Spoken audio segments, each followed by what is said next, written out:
Welcome to the show. I'm Sean Lang, your host.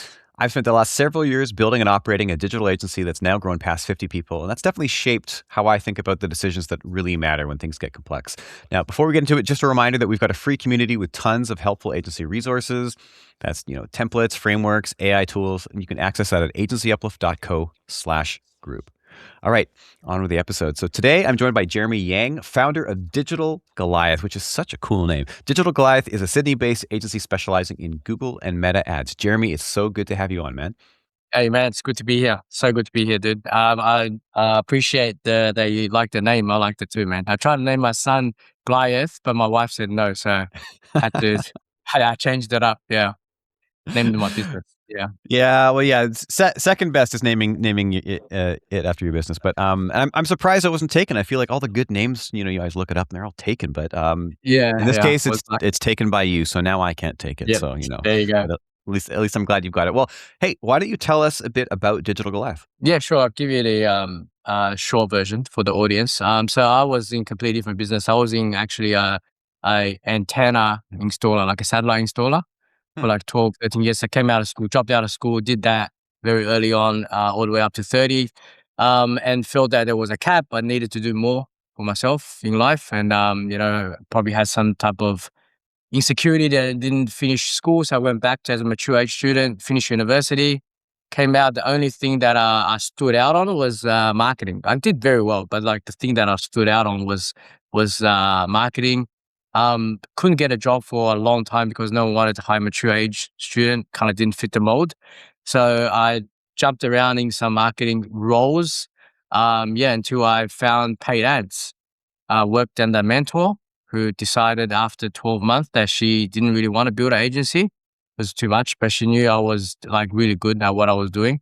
And she helped me set up a few clients, and I still speak to her to this day. So yeah, that was about 7-8 years ago. Wow, the rest is history. So when you first started working with that mentor, did you have it in your head that you wanted to start an agency, or were you just trying to get your feet wet with marketing? Didn't even know what it was. I built when I started hiring and started building my little team up, I still didn't know what agency was.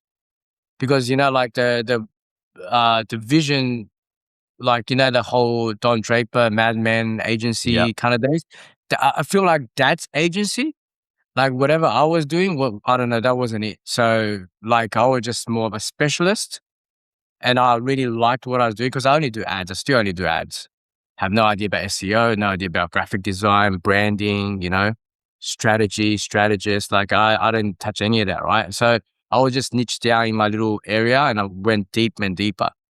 And then eventually I built a whole team full of specialists, and we still stay very close to our lane. So I think it's an agency now because, we have, back-end people, kind of like systems in place, SOPs in place. But yeah, so when I listen to your podcast and everyone's origin story, they kind of seem all had it was more distant. Do you know what I mean? Like they were either graphic designers or when you ask them, like, do you know the agency? They go, oh yeah, in the third year or whatever. I had no idea. I still don't know if what I have is it. Yeah. Well, I love that you've stayed so focused. Has it always been that focused, or when you started out, was it a little more open-ended? No, I think it was always been unintentionally focused. When I first started, there was no ChatGPT. I was always a good writer, but I'm very bad at like grammar, and I self-criticize too much on my own writing. So I was never good at like writing convoluted like landing pages and funnels and all that. So we stayed with like e-commerce because it's product. You can't, it's just a product. It's e-commerce. It's Google Merchant Center. It's more clicky than writing and creative. So we ended up getting a lot of those clients unintentionally just because I was so afraid of writing long form. And then so e-commerce was very much like niching down, I think, in a way. And anything like beyond that, like the lead gen stuff, we kind of relied on the brand having enough assets for us to go on. So do you work specifically with e-commerce brands like in Australia, or are you sort of open to different areas? Was always international. So my mentor Ilana was always USA heavy. So she's in in my city in Sydney. But she was always like, she had podcasts, she had coaches. That was always, and she used to fly over there to speak to the US to speak. So the clients was always from there. And when she set me up, she gave me like a mixture of like Aussies and, she has some contacts over there. Yeah. Nice. Yeah. Yeah, So it was it's USA as well. Yeah. it's interesting. I find that there are a lot of international agencies that do generally sort of focus specifically on U.S. clients, and I mean, the obvious thing there is that there's just a lot more of them, and Yep. and the other thing that I've experienced is that their threshold for payment is a lot higher, and that they're willing to pay a lot more for services versus if you're offering Yep. services, directly in your backyard. At least that's been my experience as a Canadian. Yeah. Canadian brands generally just pay a lot less for the same thing that Americans will pay. Really? Yeah. My experience is that they just, there's a much bigger clients and it's more sophistication over there. Right. So the businesses are like the scale can go a lot bigger. Whereas Australian, do you know what I mean? Like you're delivering to Mm, Australia, you can only deliver so much. And then it's capped very early. And as me and you both know, when it comes to ads, like the work, when you're doing like 100,000 a month budget versus 3,000 a month budget, it's not 30 times more work, yeah, yeah, yeah. right? So it's like the bigger businesses get so much more out of, hiring a professional than a small business. Small business kind of sometimes they need an all rounder because the spend's so small, like they don't lose as much from mistakes and from people's inexperience when it comes to ads, I think. Yeah, where bigger business, Absolutely. there's one little mistake, one negative wrong keyword, you neg the wrong word, you are gone for the whole month, you know? Mhm. And Yeah, I would, sorry, you it's go. that whole, like, impact and risk, right? Yeah. The Yes. bigger the brand, the more impact you can make, and there's also more risk, which is why I think that the work that you're doing ultimately is just valued at a lot higher. Impact the risk. Yeah. Yeah. Never looked at it like that. Yeah. Risk as in like, I think if you were a specialist and you weren't as attentive to the bigger brands, like we check our customers sometimes like 4 or 5 times a day, you know? Mhm. But if you're like all over the place and you check in once a week, then bigger brands will, yeah. But getting back to the USA thing, yeah, I think that was, we have a lot of Aussie clients, but USA was a thing for us as well. Yeah. When we started. Yeah. I'm Yeah. so glad you brought up the point that, a client spending $100,000 a month is not 30 times more work than a client spending $3,000 a month, because Yeah. I can remember my headspace on my limiting beliefs back in my early agency days when we had Yeah. clients spending like $1,000 a month, and the Yeah. idea to us that a client would happily spend $20,000 a month was just insane. And it's Yeah. funny because I was actually having this exact conversation with an agency coach and client this morning, where one of his biggest clients right now is spending $8,000 a month, and I was telling him, like, Yeah. let's position the agency with the assumption that you're going to be working with brands that are spending a minimum of $30,000 a month, probably more. And he said, "I'll believe it when I see it." And I said, "You're eventually going to start meeting brands that are spending $50,000 a day. Like, Yeah. just 100%. because you're not fishing in the ocean yet does not mean that there Yeah. aren't bigger fish in the ocean. Like, when you start the Yeah. agency playing in a little pond, all you Yes. think that is reality everywhere, and it's not at all. And it's funny because that is how you can scale an agency. Is you don't have to put Yeah. in 30 times the effort in order to Yeah. scale that account, and scale the impact. It's not even twice the effort. It's just Yeah. And being I being fully more agree. attentive and just being better, I Yeah. guess. You have to be really good.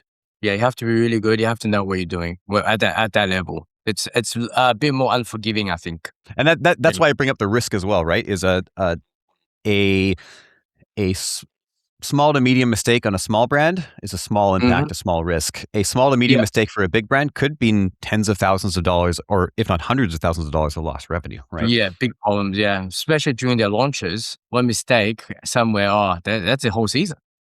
Absolutely. Yeah. So yeah, no, I think that part, like, it's quite nerve wracking. Like I had problems sleeping if something like that did happen. But yeah, So you're 7 years into the journey now. yeah, So you've probably seen it all at this point. But what's like a struggle that comes to mind, a highlighted struggle that you've learned yeah. from? How I struggle. I mean, I still right now. I think with me being so B2C because I'm direct response advertising. So everything has to have a result straight away. I Mhm. think the struggle is still like legion for myself and stuff, because everything's been like referral based. Right. Right. So everything has been referral, and people go, "Oh, you must be doing ads." Because no, B2C and B2B is very different. Especially, when you like someone like me who isn't willing to be as outrageous in the claims, and isn't willing to, put my stats out on the streets. So it's a bit harder, I think, in that aspect. But we've been fortunate to grow the way we did. I think that at the start, and if people are wondering, well, how did you even get your first few clients? It was through white labeling. I think white labeling is a huge part of my growth, and it probably continues to be maybe 30-40% of the revenue. Interesting. Yeah. What's your view on that? I'm interested. Yeah, because when you came up, so you know how you and your partner, you said you were like opposites, and one did really well, and one. I feel like I'm back end manager all day long. Mm. I don't have a co-founder. I think I kind of like, it's not what happened now, but if somebody was out in the front carrying the flag, I think that would have made, because I'm so good at back office. Yeah, so you gravitate more towards the operational side of things.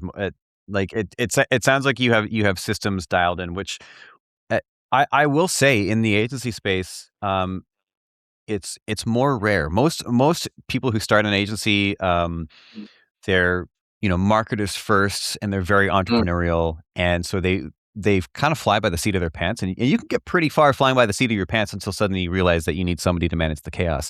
I think that you're Gucci. a little bit more similar to me in that, you actually gravitate towards taking the chaos and giving it Yeah, structure and making it into a yeah, machine.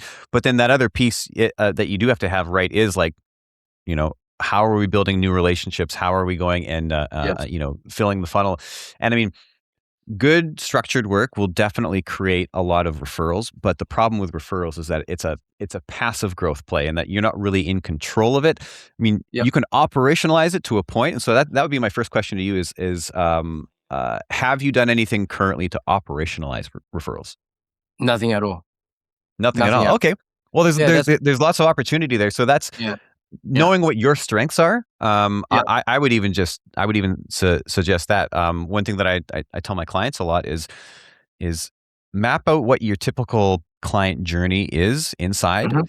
and start to notice where those key milestones are, where, maybe by month 3, we've generally hit 1 or 2 of our KPIs or our goals, and they're gonna Yeah, be happy. They're gonna be happy, and they're gonna yeah, be pumped. And so we know the best time yeah, to ask for a referral is when everyone's yeah, happy, right? Is when we've hit those. And so you actually just yeah. sort of engineer that into your I hear you. entire flow and your SOP, and you start to train your team on, like, when you notice these things happening with clients, this is a great time to just, either drop the hint of, we'd love Yeah, to meet more people like you, blah, blah, blah, blah. yeah, yeah, Or maybe that's when we build an automation to send them yeah, a link to Senja, which is our testimonial video tool, so that we're automatically sort of collecting these small short testimonial videos, and we're yeah, building social proof. Because what that does, yeah, as someone similar to you, which is more operational minded, and I'm a little bit more introverted. I'm not your extrovert. I'm not going out and trying to meet a million people. I mean, now I yeah, kind of do that, but that's something that I've really had to learn.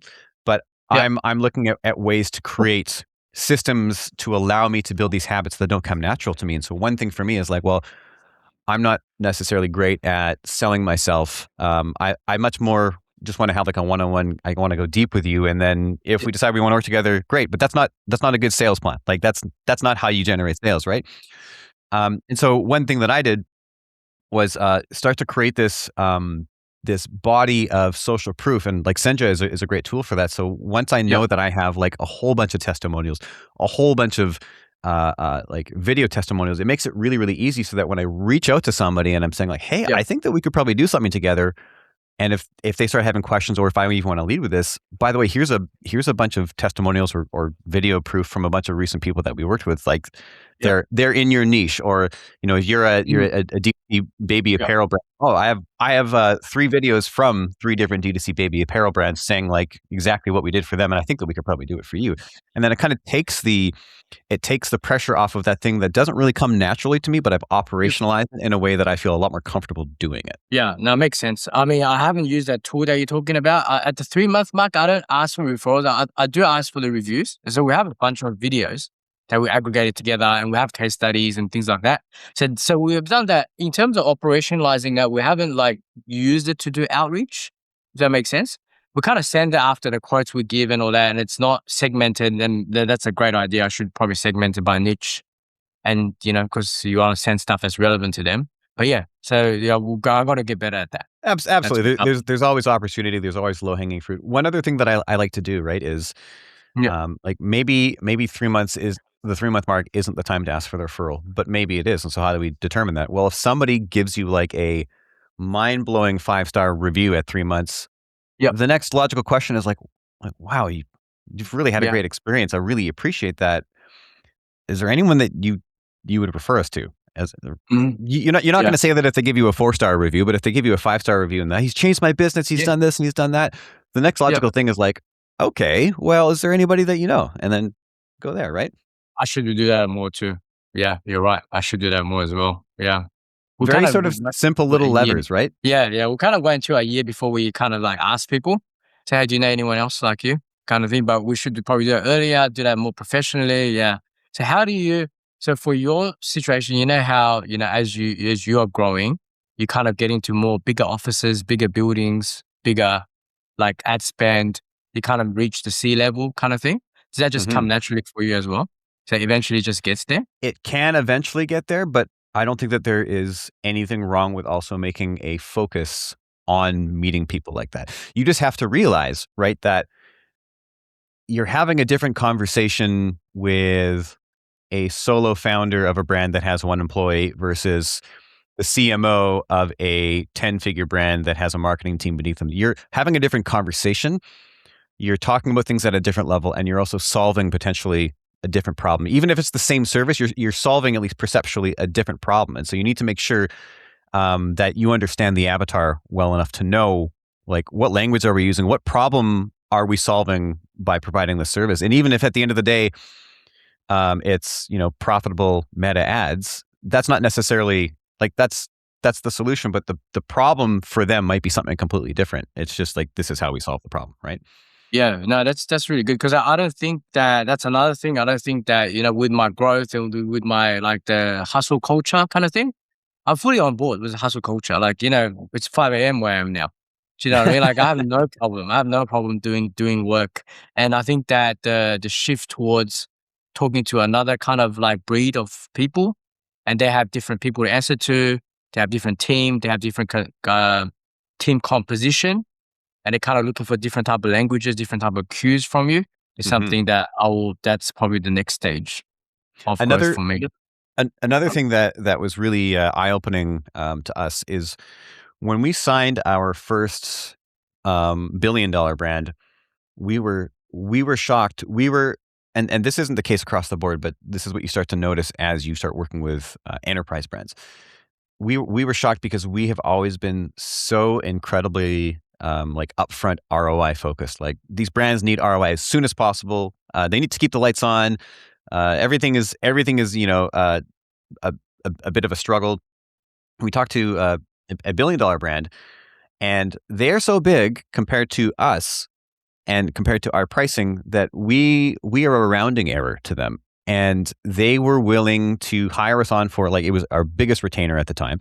They were willing to hire us on, and we were expecting that they were going to say, and we need like a minimum, 3.5 return on ad spend, which would have been a lot, but also we were like they're a big brand, so it should be doable, just with the brand equity alone. And they came back and basically said that this is a 3-month test, and we want to spend X amount. It was a lot of money. We want to spend X amount, and we just want to break even. That's it. What's more important to us is to prove the channel for our business because we've never been on this channel before, and for us to get new customers into the top of funnel and protect brand equity, and that's it. And we were like, oh, we can do that. Really? That's a win for you? Oh my God. And then when you start to know, you start to notice as you go to these bigger brands, like, yes, the risk is higher and they want safety and security. And usually that, not in every case, but with bigger brands, that doesn't mean like we want a 25% increase month over month. It means like we want a 2% increase. We want a 1% increase. We want a 5% increase. And so your goals change. The conversations that you're having with these people changes. And also, the other thing is, if I'm working with a solo founder, I know what matters to them. And it's going to be everything around the business, and they're going to be very, very emotionally involved in literally everything that we do because they feel it. If I'm working with a CMO, they have KPIs, performance KPIs, and so they want to make sure that those KPIs are supported, and they want to make sure that they look smart by hiring you. And so you don't just support the brand, you also support the person in Yes. their role who is working with you daily. If you're making the brand look good, but you're making that person look bad, you're probably still going to get fired at the end of the day. Like, you Yeah. need to Yeah. do everything you can to make them look like the genius in this Oh, entire 100%. engagement. 100%. I mean, because I came in like a much mature age kind of thing. Like, I understood that part of it, like how important that people part of it is. So that mistake I didn't have to make. But a lot of the other things that you're describing, yes, I did see it through those white label engagements because it had like massive brand and kind of like the expectation was very different. The conversations were very different. The cadence, the runway, and how they were looking at money. Because, like, sorry to be rude, but it's not their money anymore. Right.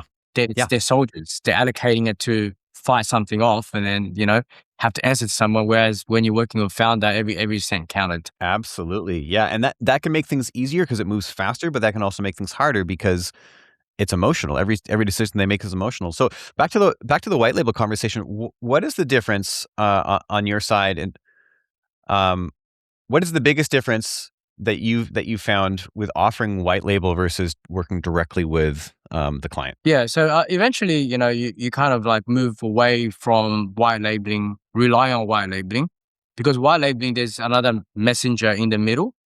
Yeah. Right. Whereas when there's pressure, like they kind of start over promising things, just like account manager with the work at the bottom, right? So the account manager kind of like, they're not in the niche, not in the expert. So when an email comes from Google or from someone, or when the performance drops, they have to kind of make up stuff because they're not there clicking the buttons.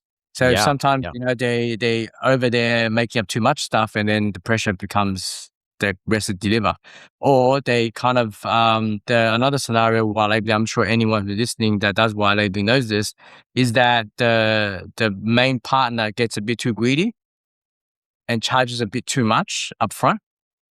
And then by the time they work out the service, the end client, they'll be like, well, you're charging me a lot and you're not delivering that much. But the reality is that they're taking too much of the meat away. Right. Whereas before, so now these days when I do white labeling and, we're getting a lot of requests for that now, is that we tell them to cap it where they have to cap it. Because otherwise the expectations are unrealistic.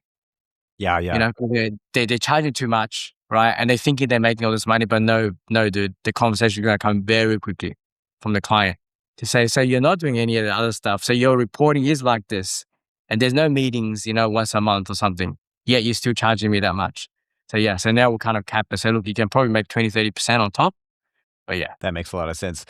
But I'm assuming that you prefer to work directly with the brands. Oh yeah, if we can, we definitely prefer to work directly with the brands, but it's also hard to get that pipeline and generate those conversations, and then that's kind of time consuming as well if there's no system there, because people are talking about slide decks and you're creating slide decks, you're going to bigger it's like a longer kind of sales cycle. Whereas white label, it could be like onboarding someone once a month, once a week.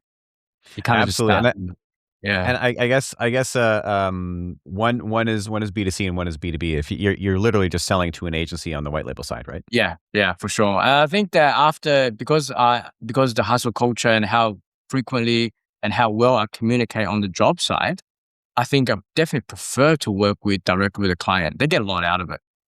Yeah. Whereas, while labeling side, you kind of, your messaging that goes up and how quickly you respond is not directly reflected to upstairs, right? Yeah. A lot gets lost in translation. Yeah, for sure. Yeah. So how has the agency changed most since you started it? I started with a Aussie intern. So I was by myself for a year. I was I was wondering if I should hire someone, if I have enough money. We probably didn't, but I ended up biting the bullet. We hired an Aussie intern who helped me a lot as well. He's gone to work for Philips Electronics now. He's a big name over there. So it's a great story. But after that, we had to keep the costs down. So I started hiring from the Philippines. as people do. Mhm. And at the start, and people goes, "Oh, hire A players." Well, you're not really a player agency yet. Like, the no A player's Mm. gonna leave whatever they're doing to come and work for you, you know?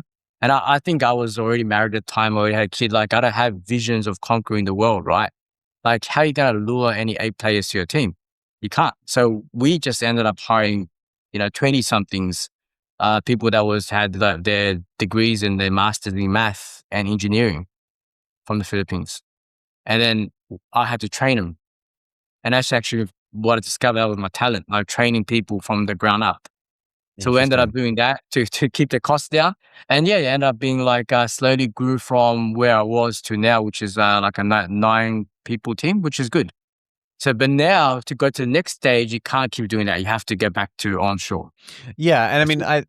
Yeah. I will say that I think that you can either find or at least develop A players as well, Yeah. in the Philippines and offshore. I guess the only real difference is how closely you can kind of embed them into the team, because I think that's what a Yeah. lot of people do wrong with, quote unquote outsourcing and hiring people from the Philippines, is they sort of like they keep them siloed. They're like, oh, that's my Yeah. overseas contractor.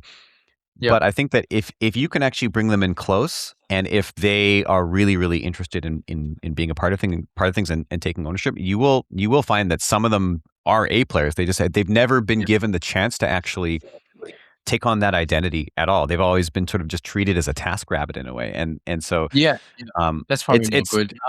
Yeah. it's more rare, I think. But it's definitely a possibility. It's something that we've experienced for sure. But yeah, then definitely the next level there is to start hiring one or two strong people to, Yeah. locally or within your region, and then have them work closely with the outsourced team as well. Yeah. So do you find, as you like grew to like 40, 50, which is like crazy, right? So crazy. Like, was there a stage where there was a pivotal point where you go like, oh, the politics are creeping in now, or was it just pretty smooth, like people work themselves out kind of thing? Not necessarily politics. I mean, we're very, very uh, focused on culture and sort of like operating principles. And so our main goal was just making sure that everyone on the team, no matter what seat they're in, no matter whether they're local or not, whether they're client facing or purely internal, that they align with those values and with those operating principles. And we found that if if everyone on the team was aligned with those things, there's not really too many political issues, because they kind of cancel each other out, basically.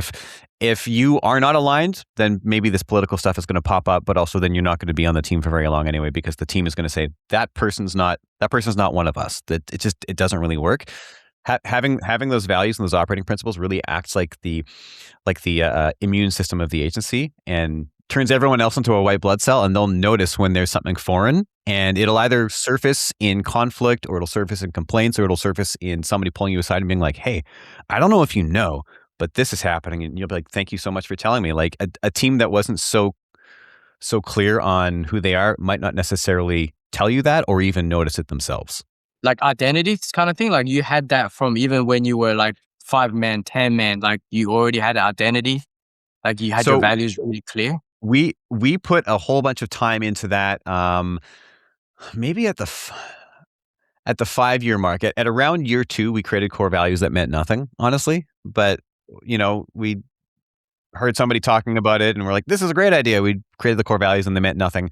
And then around year five or so, we just noticed that the core values meant nothing, and the team was inconsistent, and people just didn't do what they said that they would do in the way that we expected. And so we completely redid the core values from the ground up, and it forced kind of a culture shift where certain people got really, really energized. They're like, oh, this is me. And certain people seemed very uncomfortable, and they slowly disengaged, and then eventually they dropped off, because it basically it forces everyone to filter, and they're like, oh, this feels like home, or oh, this feels uncomfortable now. This isn't what I'm about. And then once you sort of have that way of being, that sort of that cultural identity, like this is what we believe, and this is how we act, and this is why it's important. It's very, very hard to go back, because now you're going to be looking at every single person on the team through this lens, and they're going to be looking at everyone else on the team through that lens, and they're going to be looking at you as well through that lens. And so it really forces you to sort of like lead by example, and it also is a great example to the clients of like, we're not just here to do a bunch of work and take your money. Like, we're here because we're working together because like we're also aligned on things. Like you operate the same way that we do, which is why we work so well together. Yeah, yeah. Do you have a bigger vision then? Do you have like a vision where, we were talking about this on our recent offsite thing. Like we should probably, have a, purpose or kind of thing. Like, well, we're gonna, help 1,000 homeless kids or something like that. Do you ever get that? Because I think that's important when people articulate it. And the first year, second year, you don't really think about that because you just try to get through it, right? You try to Hmm. get through it, try to survive. But as things get bigger, you kind of work towards like a bigger purpose. Do you have that, or do you not focus on that? We focused on that early, and it ended up just being kind of meaningless because I think what happens is you see something that someone else has said, and you're like, I like that. I'm going to come up with my own version of that, but it's kind of arbitrary. Versus if you create this cultural identity, this set of core values, this guiding North Star, and you give that to the team and everyone's aligned on it, then you can actually have a discussion as a team and say like, what would be a really, really cool overarching mission for us based on Yeah, overarching our mission. values.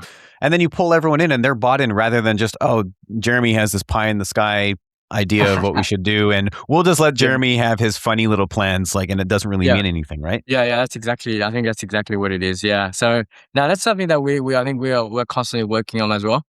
Because like if you have like locals, right? And in Australia, locals are quite expensive. Right. So I don't know how you felt it, how you felt about it when you have locals, when you had locals. It's like you can't really waste much time. Do you know what I mean? Because it's too costly. Cuts into your Yes, margins too and much. I mean, this is again why it's so important to have the culture defined and have the parameters of the role defined. This is why, like, when I coach agency founders, we're taking a pretty holistic approach, but we end up zeroing in almost like 98 times out of 100. We end up zeroing in on just creating structures of accountability, which is like every role needs a mission, right? Every role needs these KPIs, and then also we need to be measuring these KPIs regularly, and we need to know what competencies look like in this role, and we need to know what either core values look like in action in this role, or at least at the very minimum, these operating principles.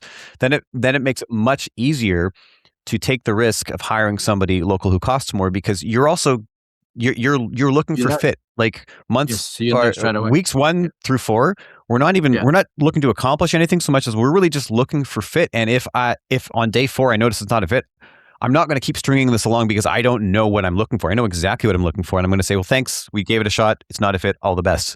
Goodbye. And then we don't waste this money. So by the time we're at like months 3 through 6, or most agencies like 6 to 9, we're not having this conversation with ourselves, being like, what the hell did they even do? Like, they're not even a fit. And now I've spent 50, 60, $70,000 like on hiring and training this person up, and then I've probably lost a client or two because of them, and that's it. Like, let's know as soon as possible. It's kind of like it's like dating. Why do we get married to employees on day 1? Let's bring them on and let's like kind of date them and make sure that we know exactly what we're looking for, and make sure it's a fit for them too, because a lot of people will just sit in a role because it's easy, but we're honestly, if it's not a good fit for them, we're holding them back, and their life is not as good, and they're just saying like, no, I just need this job. Well, no, there's going to be a much better job for you much at an more agency fitted. that Yeah, really, really fits. that's something probably I have to work on. It's that type of SOP and KPI driven. You kind of don't want to end up driving out.